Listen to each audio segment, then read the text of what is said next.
Selamat pagi, saudara. Apa kabar? Tentunya bahagia bersama Tuhan ya. Kita bersyukur di pagi hari yang cerah ini kita bisa bersama-sama menikmati acara semakin dekat Tuhan, dan ini akan menguatkan kita. Terlebih lagi di masa pandemi ini, yang sudah breakout-nya, sudah outbreak-nya sudah menurun hingga di angka 16.000, kita bersyukur. Biarlah ini menjadi sukacita kita di pagi hari ini, menambah sukacita di pagi hari ini, kita bersekutu bersama. Tapi sebelum itu kita berdoa. Tuhan Bapa kami dalam surga, kami bersyukur Tuhan untuk malam yang indah dan pagi yang baru ini. Kami bersyukur untuk pemeliharaan Tuhan yang begitu heran kepada setiap kami, untuk bagaimana kami terus hidup di dalam Tuhan di masa pandemi ini, yang membatasi setiap kegiatan-kegiatan kami. Bahkan ketika kami mau berkumpul, bersekutu di gereja pun, kami masih dibatasi oleh pandemi ini. Tapi kami bersyukur Tuhan, melalui acara ini, dengan Zoom maupun YouTube, kami bisa menikmati bersekutu bersama di dalam Tuhan sebagai satu keluarga Allah di dalam gereja ini. Terima kasih Tuhan, kami bersyukur dalam nama Tuhan Yesus. Amin. Saudara, tema kita pagi hari ini adalah ada pengertian bersama yang diambil dari KPPK 296. Kita akan mendengarkan dan ikut juga menyanyikan pujian ini. Ada pengertian bersama.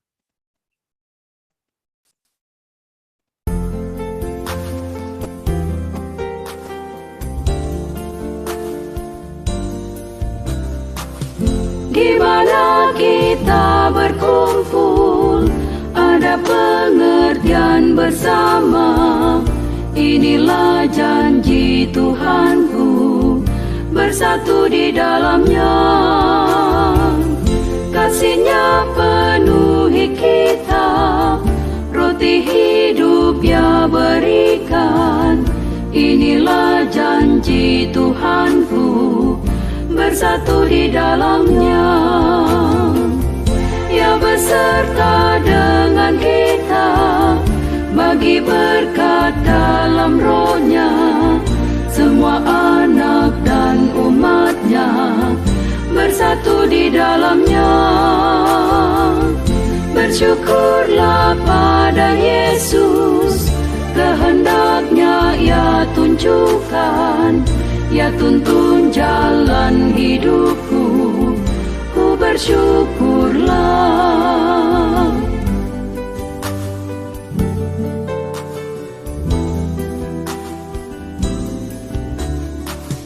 Di mana kita berkumpul, ada pengertian bersama. Inilah janji Tuhanku, bersatu di dalamnya. Kasih-Nya penuhi kita, roti hidup Ia berikan. Inilah janji Tuhanku, bersatu di dalamnya. Ia beserta dengan kita, bagi berkat dalam Roh-Nya. Semua anak dan umat-Nya bersatu di dalamnya. Bersyukurlah pada Yesus, kehendak-Nya Ia tunjukkan. Ia tuntun jalan hidupku, ku bersyukurlah. Ku bersyukurlah. Ku bersyukurlah.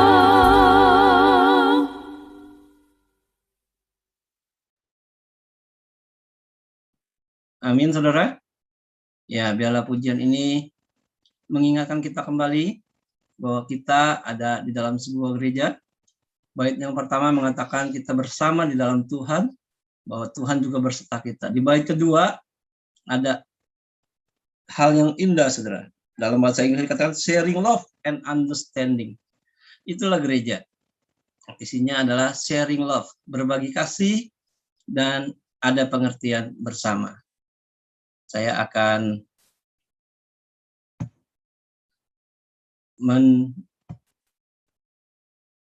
menjelaskan dalam firman Tuhan pagi hari ini.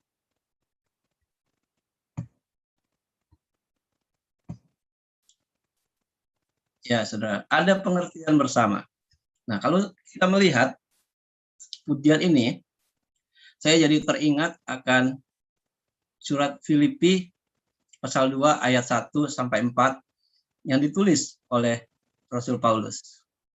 Dikatakan seperti ini firman Tuhan.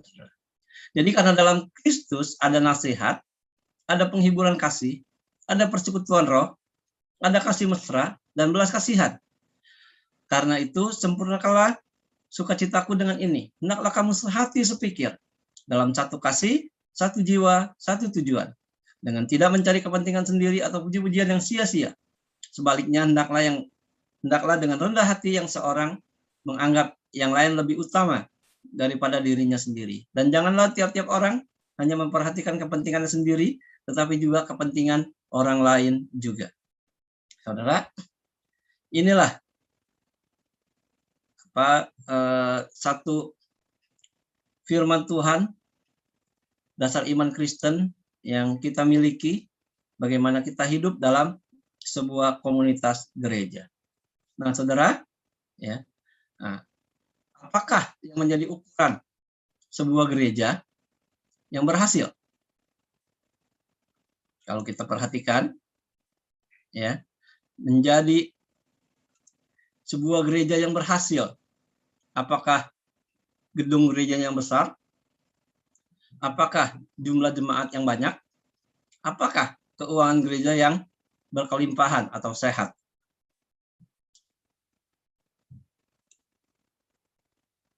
Apa, saudara? Ya, sebelum pandemi, ya, banyak gereja berlomba-lomba untuk membesarkan gedung gereja dengan bentuk-bentuk yang indah. Ya. Bahkan juga banyak gereja yang berusaha mencari jemaat sebanyak-banyaknya. Dan gereja berusaha membuat keuangan gereja sehat, bahkan berkelimpahan. Ini terjadi sebelum pandemi, saudara. Semua berlomba-lomba. Dan itu banyak dilakukan oleh gereja-gereja yang ada di Indonesia. Apakah itu, saudara? Dan kalau saat pandemi ini, ya, apa yang menjadi ukuran sebuah gereja yang berhasil, saudara? Apakah acara YouTube dan Zoom-nya begitu banyak? Apakah acara Zoominarnya juga begitu banyak? Apakah subscribernya juga begitu banyak? Apakah itu ukurannya, saudara? Nah, kalau kita kembali ke Alkitab, saudara, kita belajar ukuran sebuah gereja dari seorang Rasul Paulus. Rasul Paulus bisa dikatakan dia adalah seorang teolog, ya, karena begitu banyak surat-surat yang dia tulis, itu isinya sebagai doktrin-doktrin yang begitu dalam. Dia seorang teolog yang hebat. Tapi kalau saya pikir, saudara, ketika dia menulis surat-surat itu, dia tidak berpikir bahwa dia seorang teolog, saudara. Dia menulis di bawah bimbingan Roh Kudus. Dan dia juga menulis itu tanpa dia berpikir bahwa saya ini adalah seorang teolog yang hebat. Enggak, saudara, ya. Nah, lalu ketika Rasul Paulus ini juga sekarang dilihat orang sebagai seorang gembala, saudara. Ya. Dia begitu mengertinya akan jemaat itu, saudara. Ketika dengan jemaat Korintus, saudara, yang penuh dengan konflik, apa yang Rasul Paulus lakukan, saudara? Dia tidak mau membuang waktu lama di gereja itu, saudara. Dia lebih baik menghindar, bukannya lari, bukannya pengecut, saudara. Dia menghindar untuk apa, saudara? Untuk memberikan nasihat-nasihat pengembalaannya dari jarak jauh, saudara. Itulah ketika dia di gereja Korintus. Ketika dia di gereja Tesalonika, saudara, di mana jemaatnya saat itu banyak yang berpikir tentang akhir zaman. Seperti saat ini, saudara. Di jemaat Tesalonika itu banyak orang-orang percaya waktu itu melihat bahwa Tuhan Yesus akan segera datang. Maka mereka banyak yang melakukan hidup suci, saudara. Pakai baju putih, kain putih, kerjanya hanya berdoa, memuji Tuhan, ya. Lalu diam di atas atap rumah, ya, sambil menunggu Tuhan Yesus datang dan mereka diangkat. Nah, dengan jemaat yang seperti ini, Rasul Paulus juga menasehatkan dengan apa yang paling penting dari apa yang mereka lakukan. Kalau jemaat di Roma, saudara, banyak orang yang bukannya tidak susah untuk percaya kepada Tuhan Yesus. Maka dia tulis satu doktrin yang begitu hebat di kitab Roma itu, saudara. Nah, ketika dia di Filipi, saudara. Nah, ini jemaat yang paling indah nih, saudara ya. Jemaat yang konfliknya cuma sedikit. Konfliknya antara Euodikia dan Sintike, cuma sedikit konfliknya. Maka Paulus menulis itu dengan surat yang disebut surat sukacita. Dia bersukacita dengan jemaat yang ada di Filipi itu. Nah, ketika dia seorang misionaris, saudara, apa yang dia lakukan? Dia 3 kali perjalanan, saudara ya, bermisi. Tidak ada seorang di dunia ini yang bisa menandingi pelayanan misinya. Dia melayani pekerjaan misi dengan begitu heran. Dia lakukan dengan bersama orang-orang yang sehati sepikir dengan dia untuk melakukan itu. Saya pernah berjumpa di Singkawang, saudara, GSR Singkawang. Ya, ada sekolah yang dimiliki oleh gereja, sekolah TK Betel, saudara. Saya ngajar di sana dan ada seorang penginjil misionaris, saudara, yang menginjili di daerah Kalimantan. Dia udah menginjili lebih belasan gereja di sana dia rintis, saudara. Sampai akhirnya dia ngobrol sama saya, dia bilang di daerah Singkawang ini dia harap ini perintisan dia yang terakhir, dia minta sama Tuhan. Kenapa? Karena ya dia juga lebih melihat kepada keluarganya, dia juga melihat pada bahwa gereja-gereja sudah cukup banyak yang dia rintis, dia mau mengembalakan. Nah, itulah rekan pelayanan saya yang saya bertemu di Singkawang. Nah, Rasul Paulus tidak ada tandingannya. Nah, dia bicara keberhasilan gereja. Rasul Paulus menulis, saudara. Ini yang menjadi pelajaran buat kita. Kesatuan dalam gereja yang berhasil itu gereja yang seperti apa, saudara? Coba kita checklist gereja kita, ya, saudara ya. Ada nasihat. Ada nggak nasihat, saudara? Ya, ini penting, saudara, nasihat ya. Kenapa? Karena di masa pandemi ini gereja juga tentunya tidak jemu-jemu, tidak lelah-lelah mengabarkan bagaimana kita menghadapi pandemi virus corona ini, saudara. Nah, ini diedukasi, dinasehati kepada jemaat-jemaat untuk mereka bisa terbebas dari virus corona. Nah, ada penghiburan kasih. Nah, ada juga jemaat yang mengalami kesedihan, saudara, ketika keluarga orang yang terkasih dipanggil Tuhan karena COVID-19 ini, saudara. Ya, untuk penguburannya begitu susah, ya, itu perlu penghiburan kasih yang gereja itu ada. Ya, ada persekutuan roh, ya, baik melalui Zoom maupun online, ya, persekutuan itu tetap, tapi bukan hanya sebatas ada aja, saudara, tapi persekutuan yang indah di dalam Tuhan. Ada kasih mesra, ada belas kasihan. Nah, ada sehati sepikir, satu kasih, satu jiwa, satu tujuan. Nah, coba kita lihat dalam gereja kita, apakah ini ada dalam gereja kita? Kita bersyukur ya. Ya, kalau saya melihat bahwa kesatuan dalam gereja itu ada di dalam gereja kita. Dan itu yang harus kita kembangkan lebih lagi. Nah, saudara, yang harus tidak ada, saudara, di dalam gereja yang berhasil itu adalah tidak ada mencari kepentingan sendiri. Dalam Filipi 1 ayat, Filipi 2 ayat 1-4 ini, saudara, tidak ada mencari kepentingan diri sendiri. Yang ada adalah kepentingan bersama. Ya. Ada pengertian bersama, maka akan ada kepentingan bersama. Tidak ada mencari kepentingan sendiri. Tidak ada mencari puji-pujian yang sia-sia. Tidak ada. Inilah yang harus tidak ada dalam gereja yang berhasil. Nah, Rasul Paulus menambahkan itu, saudara, gereja yang berhasil dalam 1 Tesalonika 3 ayat 12. Dan kiranya Tuhan menjadikan kamu bertambah-tambah dan berkelimpahan dalam kasih seorang terhadap yang lain dan terhadap semua orang, sama seperti kami juga mengasihi kamu. Indah sekali, saudara ya. Inilah ukuran gereja yang Tuhan berikan untuk gereja mengetahuinya melalui hambanya yang begitu luar biasa, yaitu Rasul Paulus. Gereja yang berhasil adalah gereja yang ada pengertian bersama, yang ditulis dalam surat Filipi itu. Ada mengasihi satu sama lain. Nah, ini yang menjadi keberhasilan sebuah gereja di dalam Tuhan. Bukan gedungnya, bukan banyak jemaatnya, bukan keuangan yang sehat, bukan. Ini yang menjadi keberhasilan gereja.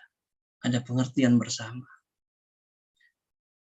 Ada mengasihi satu sama lain. Nah, Rasul Paulus memberikan contoh dalam hidupnya, teladan bagi kita. Bagaimana dia melakukan gereja yang berhasil, yang ada pengertian bersama dan ada mengasihi satu sama lain. Yaitu dalam Roma 16 ayat 1-2. Aku meminta perhatianmu terhadap Febe, saudari kita yang melayani jemaat di Kengkrea, supaya kamu menyambut dia dalam Tuhan sebagaimana harusnya bagi orang-orang kudus, dan berikanlah kepadanya bantuan bila diperlukan, sebab ia sendiri telah memberikan bantuan kepada banyak orang, juga kepadaku sendiri. Saudara, hubungan antara Febe dan jemaat ya, di Roma, Rasul Paulus meminta ya bahwa jemaat memperhatikan Febe. Nah, Febe ini dalam artinya adalah terang dan bersinar. Kalau kita lebih dalam perhatikan, Febe adalah salah satu petugas pengantar surat yang isinya tak terhingga nilainya untuk gereja di Roma. Nah, kalau kita lihat sekarang, yaitu seperti kita beli di Tokopedia, saudara ya. Beli barang, ada yang mengantarkan itu, surat itu. Nah, itulah yang dilakukan Febe. Ya. Tapi yang diantarnya bukan barang, tapi surat yang begitu berharga. Ya, yang tak ternilai untuk gereja, untuk kita saat ini. Kita yang mendapat berkatnya dari pelayanan Febe ini. Dia tinggal di Kengkrea, yaitu dekat Korintus, tempat Paulus mengadakan perhentian pada saat dia melakukan perjalanan misinya yang ketiga. Karena kebaikan Febe inilah, ya, Paulus kemudian menulis surat pada jemaat di Roma yang merupakan karya agung doktrinal Paulus yang diinspirasikan oleh Roh Kudus. Surat Roma, surat yang menjelaskan bagaimana orang-orang yang terhilang setelah berdosa dapat menemukan kembali penebusan melalui iman kepada kematian dan kebangkitan Tuhan Yesus. Itulah yang kita rasakan sekarang. Surat yang indah yang diberikan oleh Tuhan melalui Rasul Paulus dan dikirim melalui Febe. Dan sampai kepada kita bisa menikmati kasih karunia di dalam Tuhan Yesus dengan iman penebusan Tuhan Yesus di atas kayu salib. Saudara, Febe telah membantu banyak orang lain untuk bisa mendapatkan firman Allah. Ini contoh yang indah, saudara. Ya. Demikian juga kita, saudara. Kita juga membawa surat rohani. Ya, kita memiliki kabar baik yang ditulis oleh Paulus beberapa abad yang lalu. Dan seperti yang telah dilakukan Febe, kita juga harus membantu menyebarkan surat itu melalui kata-kata kita serta perbuatan kita kepada orang-orang di sekitar kita yang membutuhkan pesan, kabar sukacita, kabar yang menghidupkan itu. Inilah Febe, saudara. Dan saya teringat, saudara, ketika saya teringat Febe, saya teringat sama seorang, saudara, yaitu almarhum Tante Wani, saudara. Ya, ketika tim besuk datang ke rumahnya begitu sederhana, Dia tidak menikah, dia hidup sendiri. Ada keponakannya yang membantu dia. Dia tidak bisa bekerja apa-apa, dia di rumahnya saja. Hidup hanya dari pemberian orang. Dan gereja juga membantu dia. Hidup dengan sederhana. Bahkan ketika kami besok saudara mau memperbaiki rumahnya. Karena banyak yang rusak-rusak itu. Dia bilang nggak usah lah. Nggak perlu dibetulin. Yang penting saya tidur tidak kebocoran. Kalau kiri-kiri kanan rusak ya nggak apa-apa. Dan almarhum Tante Wani ini punya kerinduan saudara, untuk mengabarkan Injil, ya, surat yang berharga itu saudara. Dia bilang kepada saya, yuk kita Injili adik saya, bukan adik cici saya. Lalu dia janjian sama saya. Susah sekali. Kenapa? Dia tidak punya handphone. Ya, saya ajak dia pergi sama-sama, dia bilang nggak usah, nanti aja. Nah, ketika kamu datang, kalau saya mau ke sana, saya ke sana. Lalu saya tanya alamatnya dan kami tim besuk bersama Tante Wanda dan Koen pergi ke sana, ke rumah cicinya. Tapi cicinya sulit untuk bertemu. Dan akhirnya ya kita kembali. Dan pada suatu hari saudara, ketika kami besok kembali ke rumahnya, dia mengajak saya untuk ke rumah adiknya. Dan puji Tuhan saudara, ya kita tentukan waktunya janjian. Dan pas saya ke sana, Tante Wani ada di sana. Almarhumah ada di sana dan kami berdoa menginjili kakaknya. Akhirnya kakaknya bersyukur, kakaknya mau menerima di dalam doanya pada Tuhan Yesus. Indah sekali saudara. Bahkan Tante Wani yang sepertinya keras saudara ya, dia membawa surat rohani. Tetangga-tetangganya ya sering dimarahin saudara. Yang dia tahu yang tidak pergi ke gereja, lalu dimarahi saudara. Disuruh ke gereja, harus ke gereja, berbakti kepada Tuhan. Inilah ya, almarhum Tante Wani. Saya bersyukur bisa mengenal dia. Dan yang terlebih lagi saudara, ketika saya akan berangkat perintisan ke Bangka ini saudara, dia memberikan persembahan yang cukup besar. Saya kaget saudara. Lalu saya ngobrol sama dia, saya bilang, Tante, ini buat Tante lebih perlu. Enggak, saya mau berikan ini kepada gereja untuk pelayanan misi di Bangka. Waduh, kami terharu. Bahkan setelah itu, setiap kita hampir 2 tahun di sini ya, setiap tahun kayaknya dia memberikan persembahan. Bahkan terakhir sebelum dia terkena COVID-19, dia juga memberikan persembahan yang cukup besar kepada gereja untuk pelayanan misi di Bangka. Indah sekali. Inilah Febe yang ada di gereja saat ini, yang begitu memiliki hati yang mau melayani Tuhan, bekerja buat Tuhan. Ya, walaupun akhirnya dia harus dikubur dengan tanpa ada yang menyaksikannya, hanya melalui foto. Ya, kita bersyukur karena memang pandemi corona ini dalam acara penguburan seseorang itu sangat sulit sekali.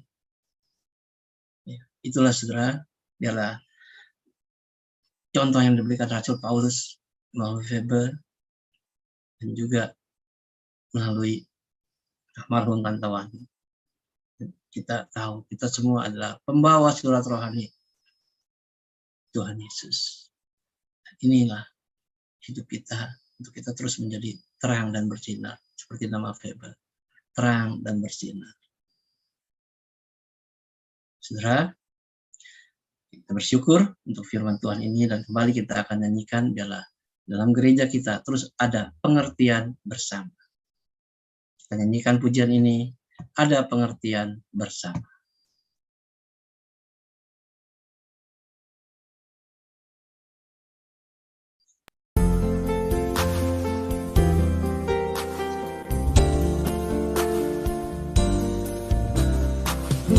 di mana kita berkumpul, ada pengertian bersama.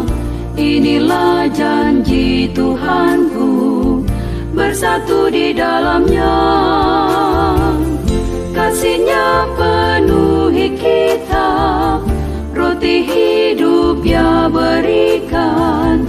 Inilah janji Tuhanku, bersatu di dalamnya. Ia beserta dengan kita, bagi berkat dalam Roh-Nya. Semua anak dan umat-Nya bersatu di dalamnya. Bersyukurlah pada Yesus, kehendak-Nya Ia tunjukkan. Ia tuntun jalan hidupku, ku bersyukurlah.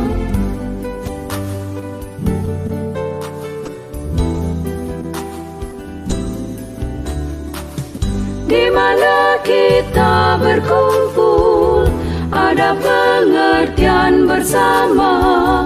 Inilah janji Tuhanku, bersatu di dalamnya. Kasih-Nya penuhi kita, roti hidup Ia berikan. Inilah janji Tuhanku, bersatu di dalamnya. Ia beserta dengan kita, bagi berkat dalam Roh-Nya. Semua anak dan umat-Nya bersatu di dalamnya. Bersyukurlah pada Yesus, kehendak-Nya Ia tunjukkan. Ia tuntun jalan hidupku, ku bersyukurlah. Ku bersyukurlah, ku bersyukurlah.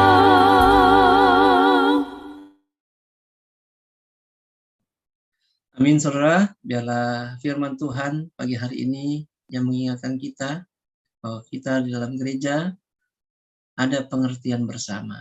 Inilah kerinduan Tuhan bagi setiap gerejanya, bahwa di dalamnya ada kasih satu dengan yang lain dan pengertian bersama. Dan kita adalah pengirim surat-surat rohani yang Tuhan percayakan kepada kita, seperti Faber, seperti almarhum Tante Wani. Biarlah kita pun bisa melakukan semuanya itu dengan sukacita, walaupun dengan keterbatasan yang kita miliki. Kita berdoa.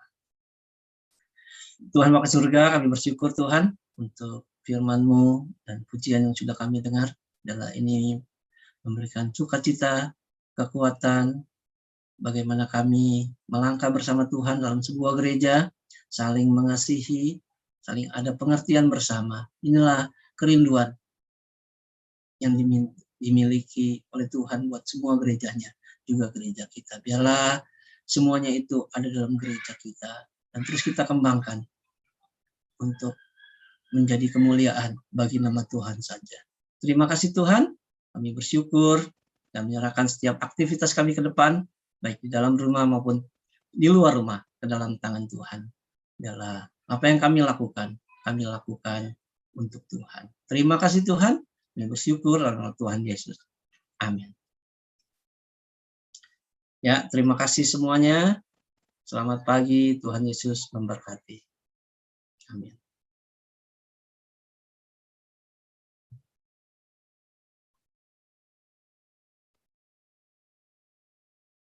Ya, selamat pagi, Tante Emi, Tante Punghing, Semumia, Ibu Paulina, Saudara Julius. Selamat pagi semua. Siapa lagi? Tante Fuyen, Citiwen. Ya, Tuhan berkati kita. Terima kasih. Sampai berjumpa. Bye.